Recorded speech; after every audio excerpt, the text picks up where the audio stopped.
Local. తూర్పుగోదావరి జిల్లా కపిలేశ్వరపురం మండలం అంగరలో శ్రీ వైభవ వెంకటేశ్వర స్వామి ఆలయ సమీపంలో నూతనంగా నిర్మించనున్న శ్రీ బసవేశ్వర స్వామి వారి కాలక్షేప మండపం భూమి పూజ ఆలయ కమిటీ చైర్మన్ సర్పంచ్ వాసా కోటేశ్వరరావు ఆధ్వర్యంలో శనివారం నిర్వహించారు. మండపేట నియోజకవర్గ వైకాపా కోఆర్డినేటర్ ఎమ్మెల్సీ తోట త్రిమూర్తులు, జడ్పీటీసీ పుట్టపూడి అబ్బులు ఈ కార్యక్రమంలో పాల్గొన్నారు. భూమి పూజ అనంతరం అన్న సమారాధన నిర్వహించారు.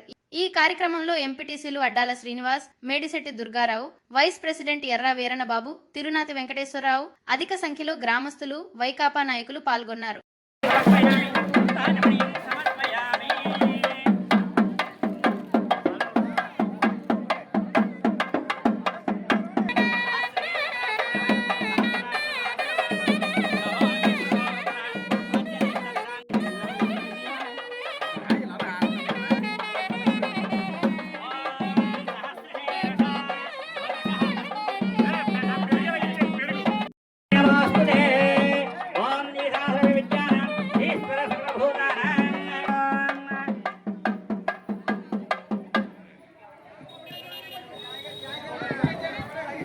ओम नमो भगवते रुद्राय वां सहस्रशीर्षा पुरुषः